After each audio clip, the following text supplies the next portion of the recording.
Hey guys, tonight we slip into the frostbitten world of a Viking Berserker, where the air smells of pine, sea salt, and the faint tang of blood. You stand on a rocky shore, waves crashing against jagged cliffs as a longship's dragon prow looms through the mist. The wind howls, tugging at your furs, and somewhere nearby, a warrior's chant rumbles like distant thunder. You're about to live as a berserker, half man, half myth, fueled by raw fury and maybe a touch of madness. Spoiler alert, you probably won't survive this lifestyle for long, not with all the axes swinging your way. So, before you get comfortable, take a moment to like the video and subscribe, but only if you genuinely enjoy what I do here. Drop a comment with your location and local time. I'd love to know where you're drifting off from tonight. Now, dim the lights, maybe turn on a fan for that soft background hum, and let's ease into tonight's journey together. You wake to the crow of a rooster, its cry slicing through the pre-dawn chill of a Viking village in 9th century Scandinavia. Your breath clouds in the air as you roll off a straw-stuffed pallet in a longhouse, the smoky scent of last night's fire lingering. The village stirs, goats bleat, a hammer clangs on an anvil, and children scamper through the mud. You're no ordinary farmer or fisherman here. You're training to become a berserker, one of the Norse world's most feared warriors, known for fighting in a trance-like rage that makes you seem invincible. Your heart pounds at the thought, half excited, half terrified, as you pull on woolen trousers and a rough tunic, your fingers brushing the bearskin cloak that marks you as different. This isn't some Hollywood Viking fantasy with shiny armor and choreographed battles. Real berserkers, historical records say, were elite warriors in Viking society, often attached to a chieftain's retinue. They fought with such ferocity that enemies whispered they were possessed by spirits or blessed by Odin himself. You feel the weight of that reputation as you step outside, the village sprawling before you, a cluster of timber longhouses with sod roofs, nestled between fjords and forests. Your neighbors eye you warily. Berserkers aren't exactly the cuddly type. One quirky tidbit: some sagas claim berserkers bit their shields in battle frenzy, leaving teeth marks in the wood. Try explaining that to the carpenter who has to fix it. You trudge toward the training grounds, mud squelching under your boots. The village is alive, but harsh women haul water from a stream, men sharpen blades, and a stray dog gnaws on a fishbone. You pass a grizzled old warrior, his face scarred like a map of bad decisions, who mutters about your crazy eyes. That's the thing about being a berserker. Everyone expects you to snap at any moment. Historians still argue whether berserkers were just adrenaline junkies, or if their rage came from something deeper, maybe rituals, maybe mushrooms, maybe both. You smirk at the thought of popping a shady forest fungus to get hyped for battle. Modern life's got nothing on that kind of pre-game ritual. Your first task today is to prove you've got the grit to join the berserker ranks. You're not there yet. You're just a hopeful, a young warrior with big dreams and bigger bruises. The chieftain, a bear of a man named Ingvar, watches from a wooden platform, his beard braided with iron beads. He doesn't smile. Nobody does around here unless there's mead involved. You grab a blunt training axe, its handle worn smooth by countless hands, and face your opponent, a stocky lad named Bjorn who looks like he could wrestle a boar and win. The goal? Land a hit without getting flattened. Easy, right? Except Bjorn's grinning like he knows something you don't, and your palms are already sweating. The fight begins, and you dodge Bjorn's swing, his axe whistling past your ear. You counter, aiming for his ribs, but he's fast, blocking with his shield. The crowd, other warriors, villagers, even a few kids jeers or cheers, you can't tell which. Your muscles burn, and your breath comes in sharp gasps. This is no game. One bad move, and you're eating dirt. You think of the sagas, how they describe berserkers as men who fought without fear, their minds clouded by a battle heat that dulled pain. You're not there yet, but you want it, that raw, untamed power. You duck another swing, your foot slipping in the mud, and wonder if you've got what it takes, or if you'll end up as just another cautionary tale. By the time Ingvar calls a halt, you're bruised but standing. Bjorn claps your shoulder, muttering, "Not bad, pup. You're not a berserker yet. but you're closer than you were at dawn. The sun's rising now, painting the fjord gold, and you feel a spark of something wild stirring inside you. Maybe it's courage, maybe it's madness. Either way, you're hooked. You stand in the village square, the morning mist curling around your boots like ghostly fingers, as the elders' voices weave tales of berserkers past. The air smells of damp wood and fresh-baked barley bread, but your focus is on the stories, legends of warriors who fought like beasts, their eyes blazing with a fury that seemed to come from the gods themselves. You're still sore from yesterday's training, your shoulder aching where Bjorn's axe grazed you, but these tales ignite something in your chest. You're chasing that berserker's call, the myth that promises power beyond mortal limits, and today you'll learn what it means to answer it. The crowd gathers around a fire pit, embers glowing as an old skald, his voice like gravel wrapped in honey, recounts the saga of Egil Skallagrimsson. This is no bedtime fairy tale. Egil, a real Viking warrior from the 10th century, was said to have berserker blood, slaughtering enemies with a strength that defied reason. You imagine yourself in his place, axe in hand, howling into the chaos of battle. The skald's words paint a vivid picture. Egil tearing through a shield wall, his foes scattering like leaves in a storm. You can almost hear the crunch of bone and the roar of victory.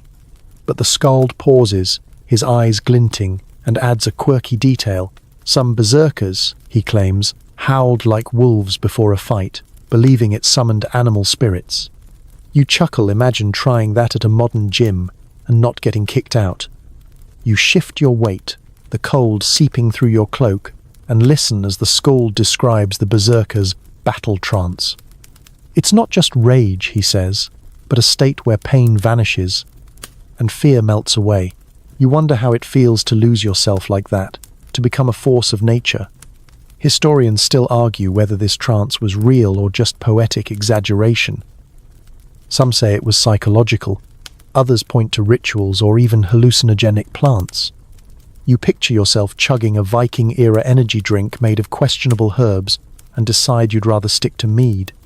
The skald's tale shifts to the darker side. Berserkers weren't always heroes. Some sagas call them outcasts, men too wild to fit into village life. You glance at the villagers around you, farmers, weavers, a blacksmith wiping soot from his hands. They respect you, maybe fear you, but you catch their sidelong looks. Being a berserker means standing apart, and that weight settles on you like the fog over the fjord. You joke to yourself that it's like being the guy at a party who gets too intense about karaoke everyone's impressed. But nobody wants to stand too close. You step away from the fire, the skald's voice fading as you head toward the edge of the village. The myths are sinking in, but they're not just stories, they're a roadmap. You pass a carved wooden totem, its snarling bare face glowing in the torchlight, and feel a shiver. Bears, wolves, boars, berserkers were often linked to animals, their spirits supposedly channeled in battle. You wonder if you'll ever feel that kind of primal connection, or if it's just another tall tale.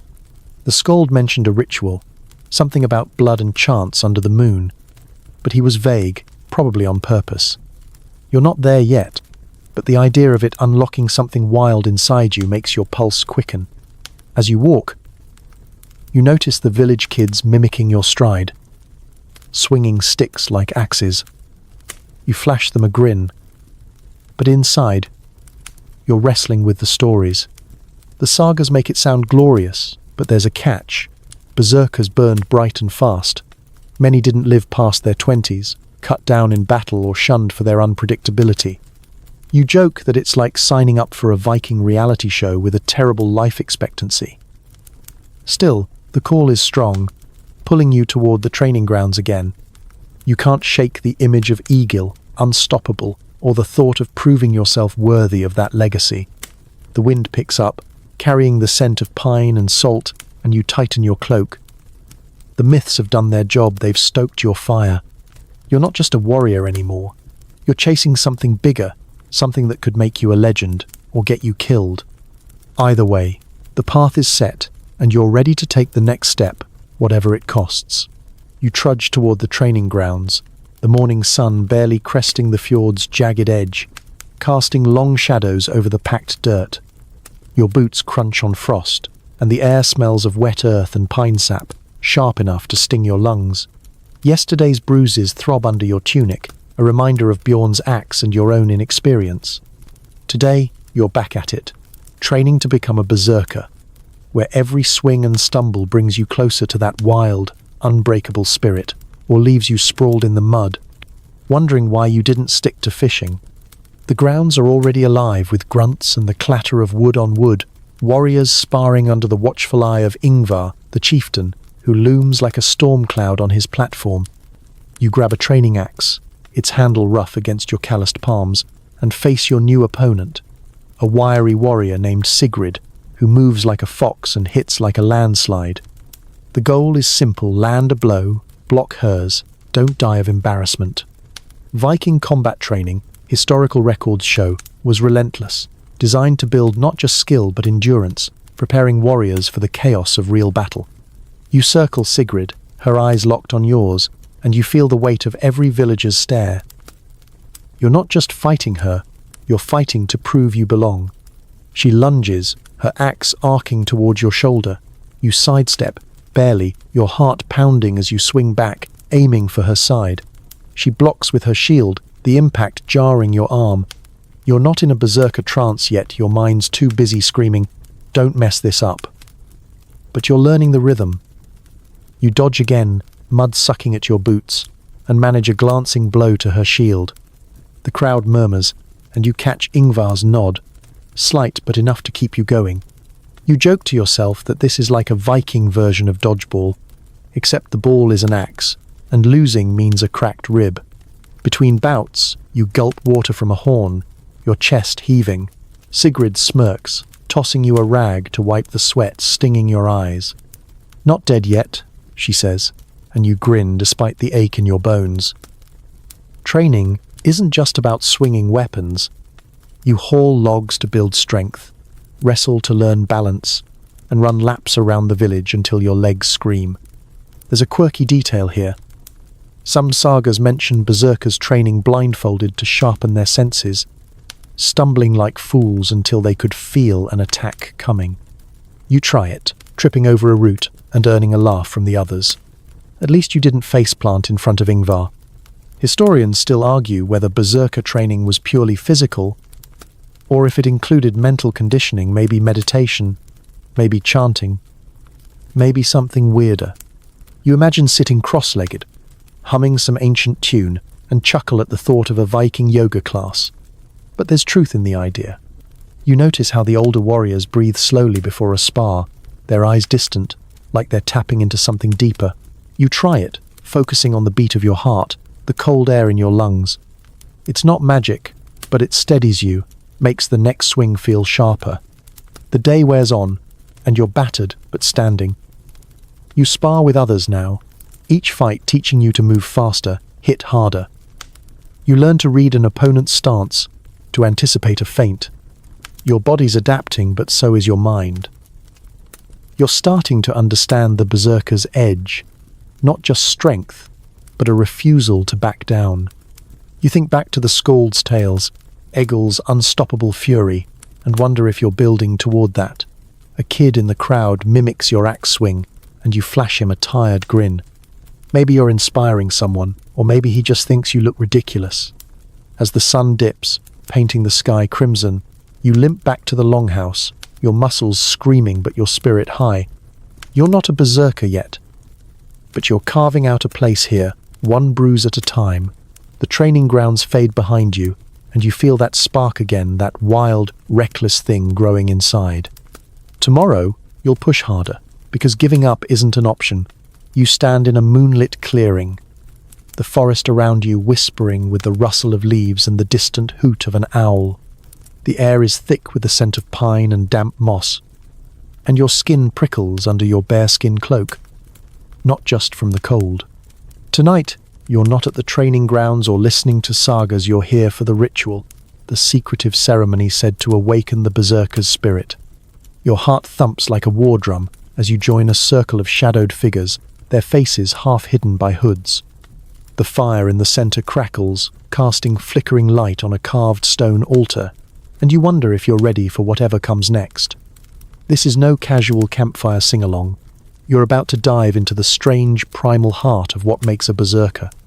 The ritual begins with a low chant, led by a grizzled seer whose voice sounds like it's scraped from the bottom of a fjord. You join in, stumbling over the unfamiliar words, feeling like a kid trying to keep up with a Viking karaoke night. The chant grows louder, vibrating in your chest, and you're handed a wooden bowl filled with a bitter-smelling brew. Historical records are vague on berserker rituals, but they often involved offerings to Odin, the god of war and wisdom, to grant strength and courage. You sip the brew, wincing at its sour bite. Probably just herbs and mead. But you joke to yourself, it's the Viking equivalent of a questionable energy shot. The seer raises a dagger, its blade glinting, and you tense, hoping this isn't about to get too intense. Relax, he's just cutting a strip of cloth to tie around your arm, a symbol of your commitment. But here's a quirky tidbit. Some sources claim berserkers used animal pelts in rituals, believing they could channel the beast's spirit. You clutch your bearskin cloak tighter, half expecting to sprout claws. The idea sounds wild, but as the fire leaps and the chanting peaks, you feel something shift inside you, a pulse of raw energy, like a storm brewing in your bones. You step forward when called, your boots sinking into the soft earth. The seer paints your face with ash, muttering about Odin's ravens watching you.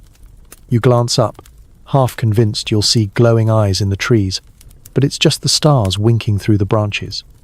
Historians still argue whether these rituals were spiritual or psychological. Did they really connect warriors to gods, or just hype them up like a pre-battle pep talk? You're not sure, but as the seer hands you a small charm carved with runes, you feel a surge of purpose.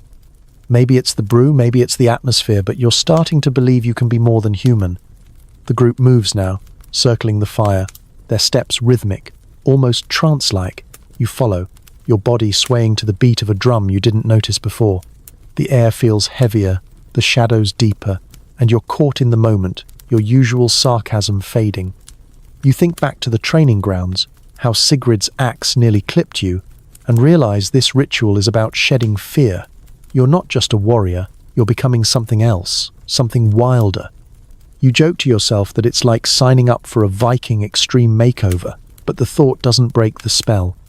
As the ritual winds down, the seer speaks of the berserker's burden. Power comes with a cost. You'll be feared, maybe shunned, even by those you protect.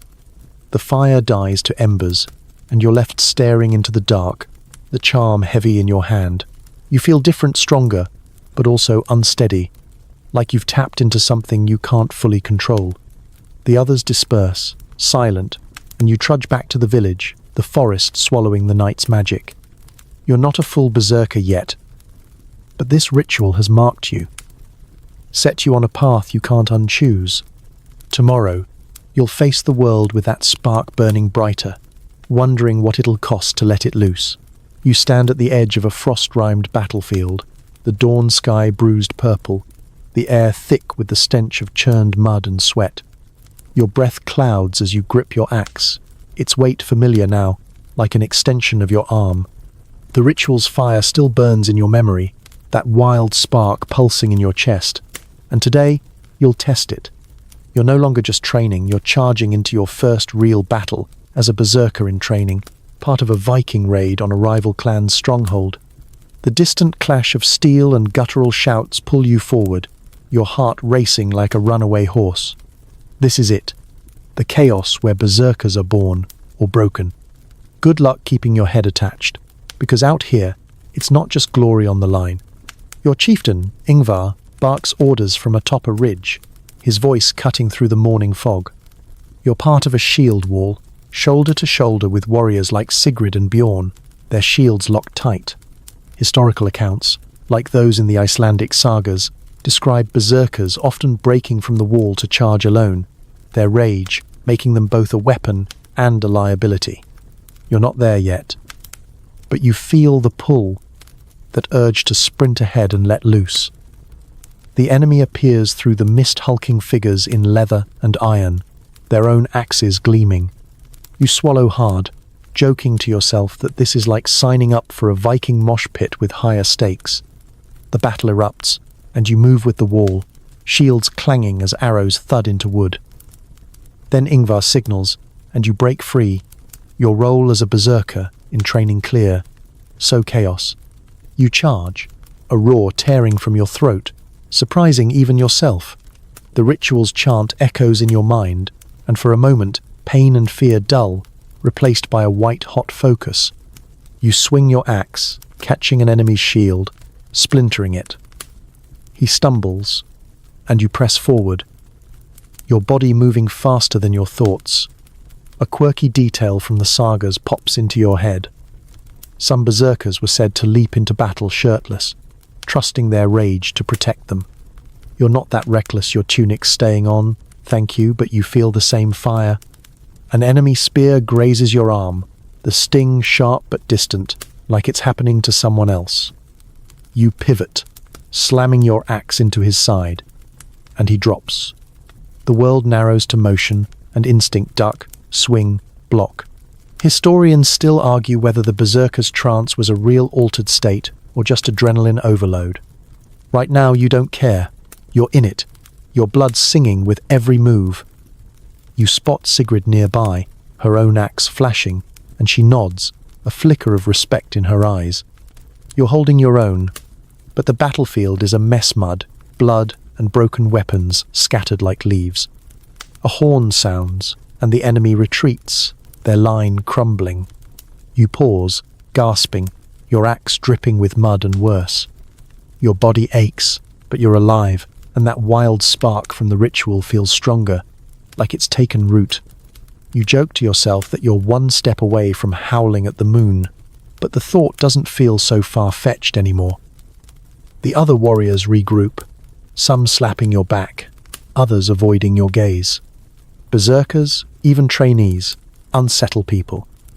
You glance at the fallen, your stomach twisting, and wonder if this is what you signed up for: glory, yes, but also this brutal cost.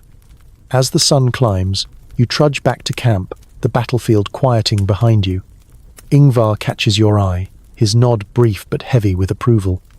You're not a full berserker yet, but you've tasted the chaos, felt the edge of that trance. The village waits ahead, and with it, the next step in your journey. You tighten your grip on your axe, the weight grounding you, and step forward, ready for whatever comes next, or at least pretending you are. You stand in the flickering light of a longhouse, the air heavy with the scent of oiled leather and pine smoke, as you run a whetstone along your axe's edge. The battle's chaos still hums in your veins, that wild spark from the ritual and the battlefield now a familiar throb. Today, you're not fighting or chanting, you're learning the tools of a berserker's trade, the weapons that turn rage into ruin. Your axe, a broad-headed beast with a haft carved with runes, feels alive in your hands, but you're also eyeing a sword, its blade glinting like a shard of ice. These aren't just tools, they're extensions of your will, built for the havoc you're training to unleash. One wrong swing, though, and you're the one getting carved up. Hope you've got good reflexes. The village smith, a burly man named Torvald with hands like hams, grunts as he hands you a sword to inspect. Viking weapons, historical records confirm, were crafted with care, often passed down through generations, their iron blades forged with patterns that made them both strong and flexible. Your axe is no heirloom, but it's balanced for speed, its head heavy enough to split shields. The sword, though, is new to you, longer, sharper, requiring finesse you're still mastering. You swing it experimentally, nearly clipping a barrel, and Torvald laughs. "Stick to axes, pup," he says. You smirk, joking to yourself that you're one fumble away from starring in a Viking blooper reel. You spend the morning practicing with both weapons, your muscles burning as you hack at wooden dummies under Torvald's watchful eye. The axe feels natural, its weight carrying your momentum, but the sword demands precision thrust. Parry, don't trip over your own feet. You're not alone. Other warriors, including Sigrid, drill nearby, their blades flashing. A quirky tidbit surfaces as Torvald talks. Some berserkers, he claims, named their weapons, believing they held spirits. You glance at your axe, wondering if skull splitter is too on the nose. Historians still argue whether this was superstition or a way to psych themselves up. Either way, you're tempted to whisper a name to your blade when no one's looking. The training shifts to shield work, because even berserkers can't just swing and hope. Your round wooden shield, rimmed with iron, is lighter than it looks but takes a beating. You pair with Bjorn, who swings his axe like he's trying to fell a tree. Your shield cracks under his blows, splinters flying, and you grit your teeth, pushing back. The effort leaves you sweating, your arms like lead, but you're learning to balance offense and defense. You joke that it's like playing tennis with a warhammer block too slow, and you're toast. As noon approaches, Torvald shows you how to maintain your weapon's sharpening blades, tightening rivets, oiling the leather grips. It's tedious, but there's a rhythm to it, almost meditative. You think back to the battlefield, how your axe felt like an extension of your rage, and realize these tools are what make that possible. The sword, though, still feels foreign, like a dance partner you don't quite trust. You practice a thrust, imagining an enemy, and catch Sigrid's grin as you nearly stumble. Fancy blade, clumsy hands, she teases. You laugh, but you're determined to master it. The day ends with you sitting by the forge, the heat warming your face as you polish your axe. The village hums around you, kids playing, goats bleating, the clink of Torvald's hammer. You're starting to understand the berserker's craft, how these weapons channel the fire you felt in battle. That spark from the ritual, the one you're chasing, feels closer when you hold your axe, its runes catching the firelight. You're not just a warrior now, you're a weapon yourself, forged for chaos. Tomorrow you'll test that edge again, and you can't wait to see what breaks first. You stand in the churned mud of another battlefield, the air sharp with the tang of iron and sweat, your shield gripped tight as the enemy line looms across the frostbitten field. The sun hangs low, painting the sky blood red, and your breath clouds in the chill. Yesterday's weapon drills with Torvald have left your arms aching, but the axe in your other hand feels like an old friend now, its runes glinting faintly. You're a berserker in training, and today's raid against a neighboring clan is your chance to prove you can do more than swing you need to survive the chaos where shields shatter and legends are made. One misstep, and you're a cautionary tale for the skalds, so keep your wits sharp. The shield wall forms, your shoulder pressed against Bjorn's, his bulk a steady anchor. Viking battles, as historical records describe, relied on these tight formations, with berserkers often breaking ranks to strike fear into enemies. You're not ready to charge solo yet, but the spark from the ritual pulses in your chest, urging you forward. The enemy, grim-faced warriors in fur and leather, taunts from across the field, banging weapons on shields. You grin, joking to yourself that it's like a Viking pep rally, except the cheerleaders have axes and worse hygiene. Ingvar's horn blares, and the wall surges forward, boots pounding the earth. You move with it, shield raised, heart thumping. An arrow whistles past, thudding into a shield nearby, and then the lines collide, wood cracks, men shout, and chaos erupts. Your shield takes a blow, the impact jarring your arm, but you hold firm, shoving back. Then Ingvar signals, and you break free, the berserker's roll kicking in, disrupt, terrify, destroy. You roar, axe swinging, and catch an enemy's shield, splintering its edge. He stumbles, and you press the attack, your mind narrowing to instinct. A quirky tidbit floats up.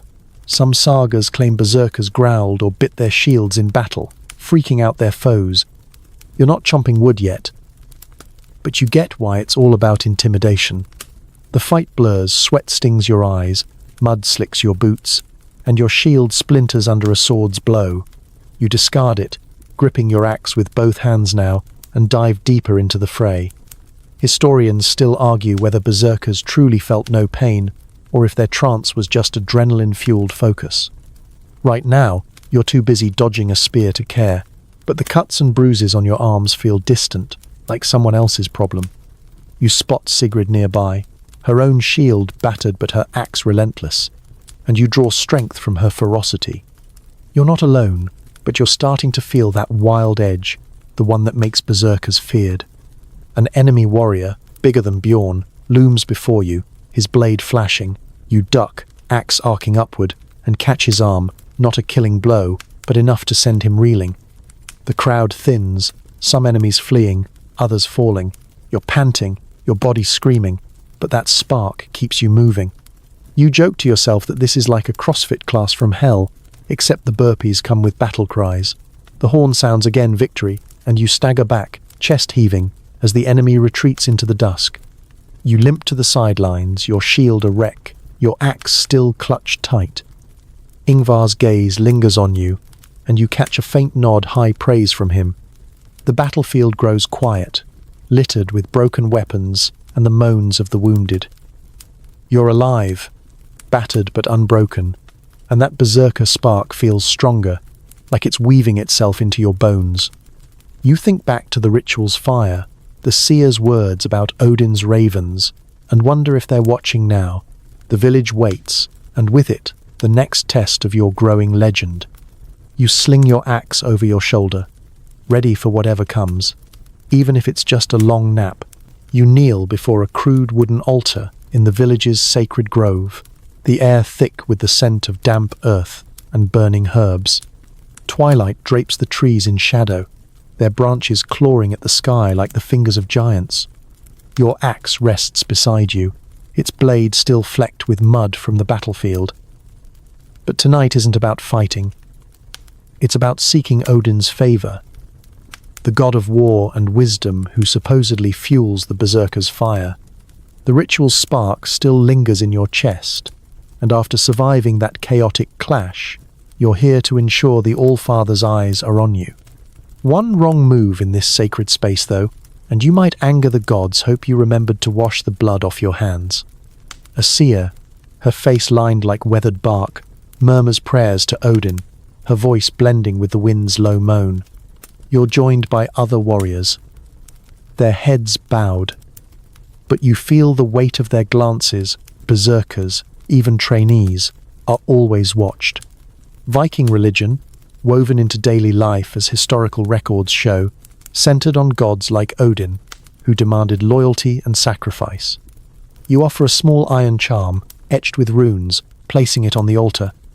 The seer nods, tossing herbs into a fire that flares green for a moment. You joke to yourself that it's like a Viking magic show, but the air feels heavier, charged with something you can't name.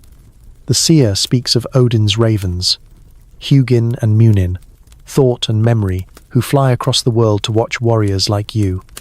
A quirky tidbit. Some Vikings believed ravens in the sky were a sign of Odin's presence, guiding them to victory or Valhalla.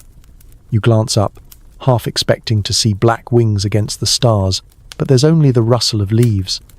Still, the idea sticks. You want Odin's favor, that divine edge, to make you unstoppable. You chant softly, mimicking the seer, asking for strength, courage, and maybe a little luck.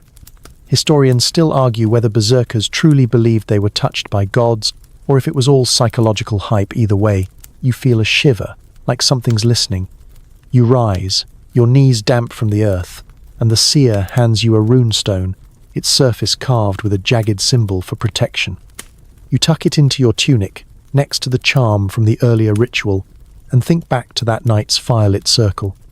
These callbacks to the grove, the chants, keep you grounded, but they also remind you of the cost. The gods give nothing for free. You joke that it's like signing a contract with a deity who doesn't do refunds. The other warriors disperse, some muttering prayers, others silent, and you linger, staring at the altar. The fire's embers pulse like a heartbeat, and you wonder if Odin's really out there, or if this is just you talking yourself into bravery. As you leave the grove, the village comes into view, its longhouses glowing with firelight. You pass a kid carving a stick into a crude raven, and you smile. Maybe he's dreaming of battles too, the seer's words echo. Odin favors the bold, but he tests them. You've survived the battlefield, felt the berserker's spark, but this ritual ties it to something bigger, a purpose beyond yourself. You grip the runestone, its edges sharp against your palm, and feel that wild pulse again, stronger now. Tomorrow, you'll return to the grind of training or battle, but tonight, you walk under the stars, hoping the Allfather's watching and that you're worthy of his gaze. You sit in the smoky warmth of a longhouse, the air thick with the scent of roasted mutton and spilled mead, as laughter and boasts bounce off the timber walls. The battle's thrill and Odin's rituals still hum in your veins, but tonight, you're in the heart of Viking revelry, a feast to celebrate your clan's victory. Your axe leans against the bench, its blade polished but still notched from the fight, a silent reminder of your growing berserker spark. The long table groans under platters of fish, bread, and cheese, and you're wedged between Bjorn, who's already half drunk, and Sigrid, who's sharpening a knife with unnerving focus. These nights are as much a part of being a berserker as the battlefield here. You build your legend with words, not just blows. Just don't spill mead on Ingvar's furs, or you'll be scrubbing boots for a week. The hall buzzes with energy, warriors shouting tales of their kills, their voices drowning out the crackle of the hearth. Viking feasts, historical records note, were central to social life, where bonds were forged and reputations cemented over food and drink. You raise a horn of mead, its honeyed bite warming your throat, and try to match Bjorn's story about wrestling an enemy into a river. Your own tale splintering that shield in battle earns a cheer, and you feel the room's eyes on you. You're not just a trainee now, you're starting to belong. You joke to yourself that it's like open mic night, except the microphone's an axe, and the audience might stab you. A skald strums a lyre, weaving a song about the raid, and you catch your name in the lyrics a small nod, but it lights a fire in your chest. A quirky detail pops up. Some Vikings believed mead was blessed by Odin, its sweetness a gift to inspire courage. You take another sip, half expecting divine bravery to kick in, but mostly you just feel tipsy. The room spins slightly, and you grin as Sigrid elbows you, muttering about keeping up. Historians still argue whether these feasts were just morale boosters, or if they held deeper ritual meaning, maybe even fueling the berserker's spirit. You're not sure, but the mead's making you bold enough to shout a toast to Odin, earning roars of approval. The feast isn't all glory. You notice the undercurrents, rivalries simmering, like when a warrior across the table glares at Bjorn over some old grudge. Berserkers, even trainees like you, walk a fine line, admired for your ferocity, distrusted for your unpredictability. You think back to the battlefield, how your shield shattered, and wonder if these feasts are a way to remind everyone you're still human. You joke that it's like a Viking team-building retreat, complete with bad singing and worse manners. Someone spills mead, and a mock fight breaks out, fists flying until laughter takes over. As the night deepens, the fire burns low, and the stories grow wilder. You share a quieter moment with Sigrid, who admits she prays to Freya, not just Odin, for balance. It's a rare glimpse behind her toughness, and you tuck it away, like the runestone from the grove. The feast winds down, warriors stumbling to their pallets or out into the cold. You linger, the mead's warmth mixing with that berserker spark, and feel the weight of the hall's camaraderie. You're not just fighting for yourself anymore, you're part of something bigger, a clan bound by blood and boasts. Tomorrow, you'll face new challenges, but tonight, you savor the glow of victory and the taste of mead. You wake to the creak of wooden shutters and the faint bleat of goats, the longhouse still heavy with the lingering scent of last night's mead and roasted meat. Your head throbs slightly thanks, Odin's blessed brew, but the berserker spark in your chest burns steady, fueled by battle and feasts. Today, though, you're not charging into combat or chanting to gods. You're back in the village, trudging through the daily grind that even a berserker in training can't escape. The muddy paths are alive with villagers, weavers at their looms, fishermen hauling nets, kids darting between chores. You're expected to pull your weight, because even a half-mad warrior doesn't get a free pass to loaf. Spill a bucket of water, though, and you'll never hear the end of it. You heft a sack of barley to the communal storehouse, your muscles still sore from shattering shields. Viking villages, historical records show, were tightly knit communities where everyone contributed, from chieftains to thralls to keep the settlement thriving through harsh winters. You're no farmer, but you help stack grain, mend a fence, and even haul firewood under the watchful eye of an old woman who calls you bear cub with a smirk. You grin, joking to yourself that it's like being demoted to Viking intern, less glory, more splinters. Still, there's something grounding about the work, a reminder that berserkers don't just live for battle. A quirky tidbit surfaces as you work. Some sagas mention berserkers helping with harvests or building ships, their strength prized off the battlefield. You imagine Bjorn, all bulk and bravado, delicately stacking hay, and chuckle. The reality isn't so different. You're sweating alongside him now, hauling logs for a new longhouse. He grumbles about the labor, but you catch his pride when the structure takes shape. Historians still argue whether berserkers were fully integrated into village life or kept at arm's length, their wildness a double-edged sword. You feel that tension villagers nod respectfully, but their kids give you a wide berth, whispering about your crazy eyes from the training grounds. Midday, you pause by the stream, splashing cold water on your face. Sigrid joins you, carrying a basket of wool, and you trade stories about the feast, her mocking your attempt to outdrink Bjorn, you teasing her for singing off-key. These moments, quiet and human, balance the chaos of your path. You think back to the runestone from the grove, tucked in your tunic, and wonder if Odin cares about mundane days like this. The work continues, sharpening tools, feeding livestock, and you find a rhythm, your hands busy, but your mind wandering to battles and rituals. You joke that it's like multitasking with an axe in one hand and a pitchfork in the other. As the sun dips, you sit with the villagers around a fire, sharing a simple meal of bread and fish. A kid asks about your axe, eyes wide, and you let him hold it, his small hands dwarfed by the haft. You're not just a berserker to him, you're a hero, or maybe a monster. The duality sits heavy, like the weight of the logs you hauled. The village, with its daily grind, is what you fight for, but it's also what keeps you tethered, reminding you there's more to life than fury. Tomorrow, you'll be back to training or raiding, but today, you're just another pair of hands, building a world that might outlast your legend. You stand on the creaking deck of a longship, the salt spray stinging your face as waves crash against the dragon-carved prow. The fjord's dark waters churn below, and the wind howls, tugging at your cloak as the village fades into the misty horizon. Your axe is lashed to your side, its weight a comfort after the quiet days of village chores. Today, you're not stacking barley or mending fences, you're sailing with your clan on a raid, the berserker spark in your chest flaring at the thought of what's ahead. The sea is a brutal mistress. One wrong move, and you're fish food, so you grip the rigging and hope your stomach holds steady. The longship cuts through the waves, its oars dipping in rhythm to a low chant from the crew.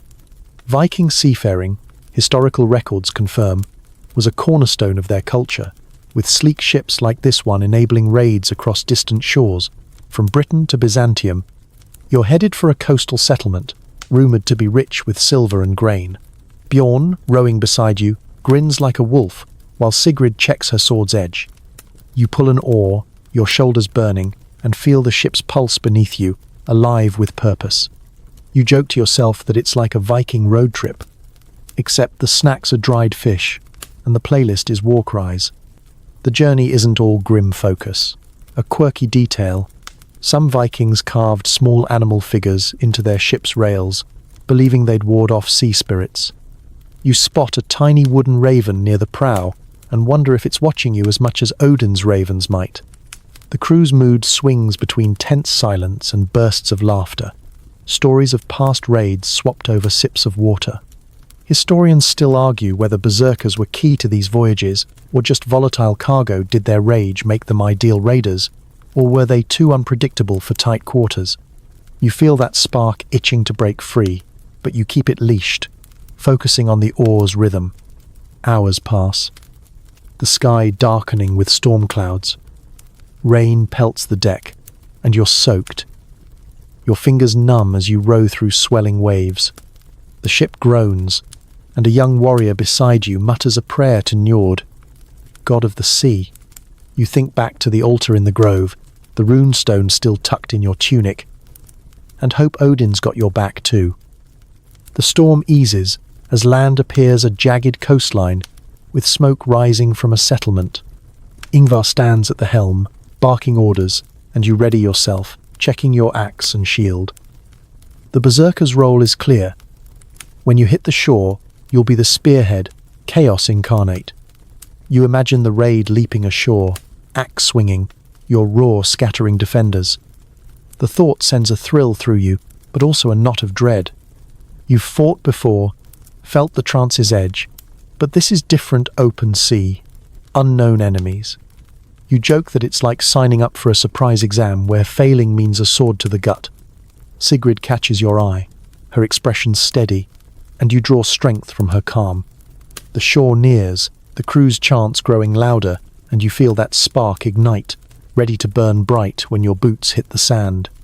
The village, the feasts, the rituals, they've all led to this, a test of your berserker heart on the open sea. You leap from the longship onto the rocky shore, the cold surf swirling around your boots as the settlement's wooden palisade looms ahead. The air reeks of seaweed and smoke, and your axe is already in hand, its familiar weight steadying your pounding heart.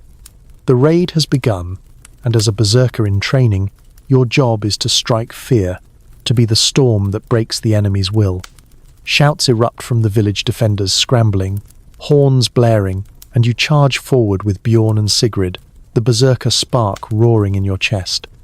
The chaos of battle calls, but one wrong step, and you're a saga's tragic footnote, so keep your eyes sharp and your shield up.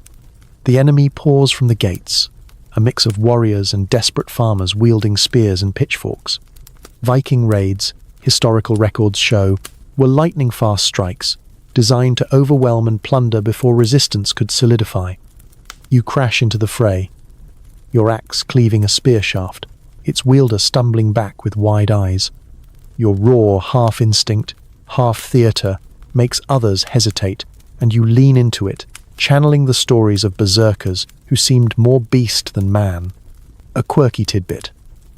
Some sagas claim berserkers' mere presence could rout foes. Their reputation, a weapon as sharp as any blade. You grin, joking to yourself that you're basically a Viking jump scare, minus the spooky music. You swing again, your axe biting into a shield, splinters flying like snow. The defender, a burly man with a braided beard, counters with a sword, and you barely block with your own shield, the impact rattling your teeth. The trance-like focus from the battlefield kicks in, pain fades, fear dims, and you move like a tide, relentless. Historians still argue whether this was a true berserker state or just adrenaline mixed with training, but right now, you don't care you're in it, every sense razor sharp. You dodge a spear, your boots slipping on wet stones, and catch Sigrid's eye as she fells an opponent. She nods, and you press forward, a two-person wrecking crew. The village burns now, flames licking at thatched roofs, as your clan loots grain and silver. You're not here for cruelty, but survival. Your village needs these resources to endure the winter. Still, the screams and smoke twist your gut. You slam your axe into another shield, its owner fleeing, and realize your name's being shouted by enemies, a mix of fear and curses. That reputation, the one you've been building since the training grounds, is spreading. You joke that it's like going viral in the Viking Age, except the algorithm rewards blood and bravado. The raid winds down, the defenders scattered or surrendered. You stand panting, your shield battered, your axe heavy with use. Ingvar signals the retreat, and you haul a sack of grain back to the longship, your body screaming but your spirit soaring. You've faced enemies and lived, your berserker spark burning brighter than ever. You think back to the feast, the mead-soaked boasts, and know you've earned a new story to tell.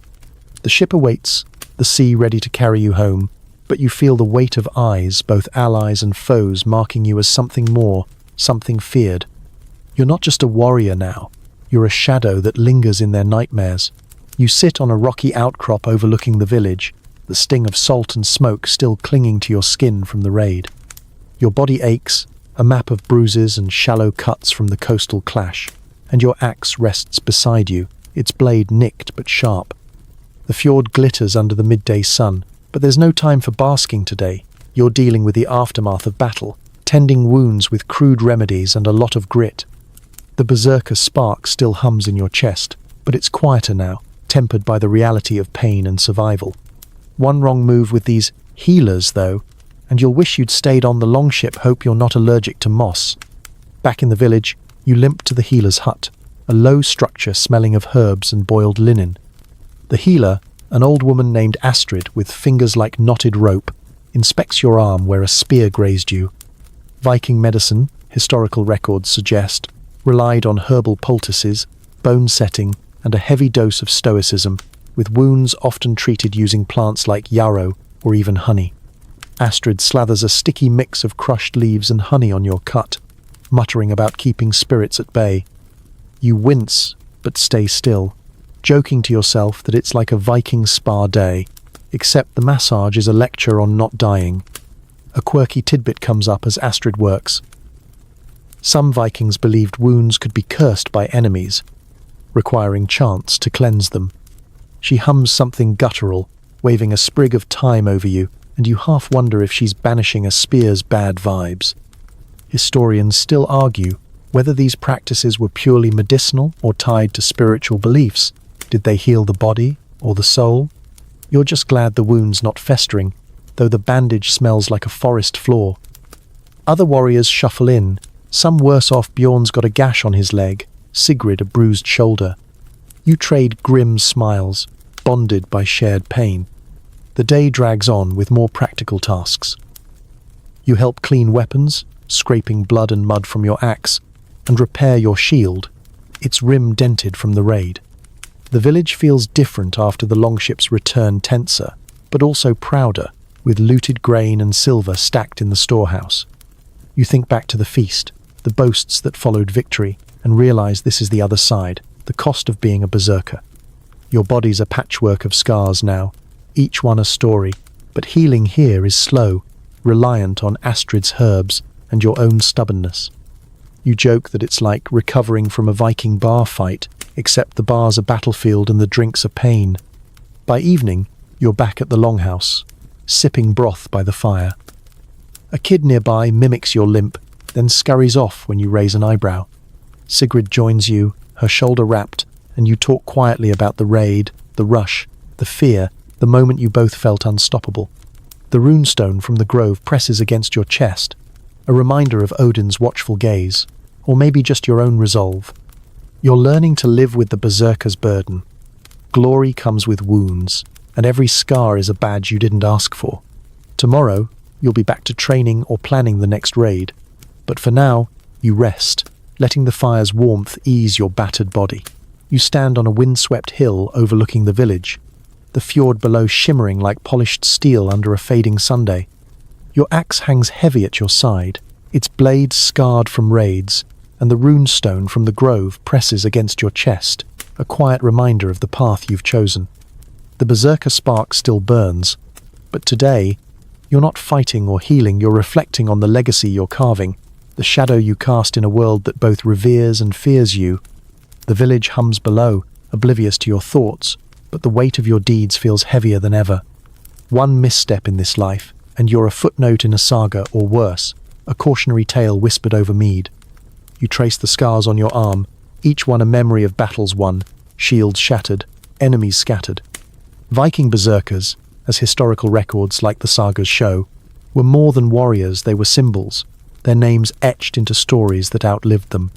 You've heard the skalds sing of Egil Skallagrimsson, his rage legendary, and wonder if your own name will echo like that. The thought thrills you, but it also stings. Legends are born from blood, and you've spilled plenty. You joke to yourself that it's like chasing a Viking influencer deal, except the followers are skalds and the likes are carved in runestones. The village below is a patchwork of life smoke curling from longhouses, kids chasing a stray goat, the clink of Torvald's hammer shaping iron. You've fought for this place, raided for its survival, but you're starting to see the cost. A quirky tidbit surfaces. Some sagas claim berserkers were sometimes banished, their wildness too disruptive for peaceful times. You catch the wary glances from villagers, even now, and feel that old tension hero one day, outcast the next. Historians still argue whether berserkers were celebrated or tolerated, their role in society a balance of awe and unease. You wonder where you'll land when the battles end. You sit on the hill, the grass damp beneath you, and think back to the longship's spray, the feast's laughter, the ritual's fire.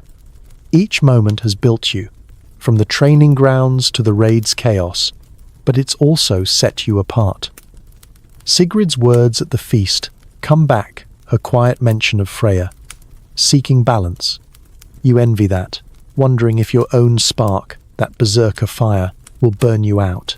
You joke that it's like being a Viking rock star, big highs, brutal crashes. A raven lands nearby, its black eyes glinting, and you half smile, remembering the grove's chants about Odin's watchers. Maybe it's just a bird, or maybe it's a sign. The wind carries the scent of pine and salt, and you stand, your cloak flapping. You're not just fighting for glory anymore, you're fighting for a place in the stories, a legacy that might outlast the scars. The village depends on you, but it also fears you, and that duality is your burden. You grip your axe, its weight grounding you, and head back down the hill. The skalds may sing of you one day, or they may forget you, but for now, you're still here, still burning, still chasing the shadow of a berserker's name.